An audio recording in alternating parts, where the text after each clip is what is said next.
On va voir tout de suite le reportage de Philippe Sassier. Quand ce lustre teinte, c'est signe d'animation dans les couloirs du ministère des Finances et il a beaucoup teinté tout au long de cette année. Vous êtes ici dans le grand couloir qui conduit au bureau de Jacques Delors et derrière ces portes travaillent ses conseillers les plus proches.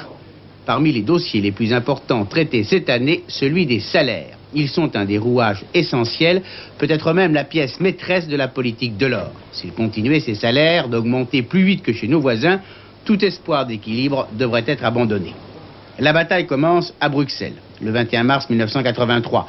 Les grands argentiers européens se retrouvent pour une nouvelle modification des monnaies. Et en acceptant une troisième dévaluation du franc, le gouvernement admet que la récession est durable dans le monde entier et que la relance solitaire des Français de juin 81 a débouché sur des déficits et un endettement intolérable. Ce petit couloir discret est celui qu'empruntent les visiteurs importants qui se rendent chez le ministre de l'économie et des finances. Et depuis mars 83, ils ont été très nombreux à gagner son bureau pour discuter avec lui des problèmes économiques et surtout de ce dossier salaire. En bras de chemise, Jacques Delors travaille. Il a décidé, en accord avec le gouvernement, de donner un nouveau tour de vis à la rigueur. Le 25 mars 1983, les mesures accompagnant la dévaluation se traduisent par des prélèvements fiscaux supplémentaires et des économies budgétaires. Et il est là le grand virage. La priorité est désormais donnée aux entreprises et non plus à la feuille de paye des Français. Crayon en main, Jacques Delors lit des notes, refait des calculs, compare des chiffres.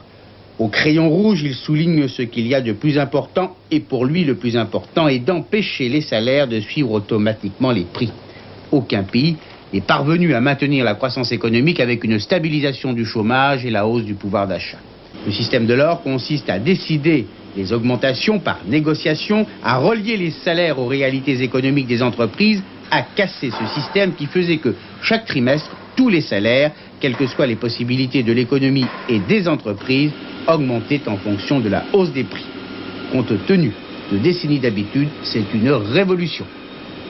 Ce lustre n'a pas fini d'être secoué, il le sera peut-être encore plus à la fin du mois de janvier ou au début du mois de février. À ce moment-là, on connaîtra l'indice des prix pour le mois de décembre et aura lieu le grand rendez-vous sur les salaires dans la fonction publique. Ce sera un moment important. En effet, pour le ministre des Finances, le rattrapage des salaires n'est pas acquis pour tous, tandis que pour les syndicats, la défense du pouvoir d'achat est devenue un objectif prioritaire. Quel sera le prix à payer pour cet assainissement, pour cette transformation de nos habitudes? C'est une question qui dominera 1984, non seulement en France, mais dans beaucoup de pays européens.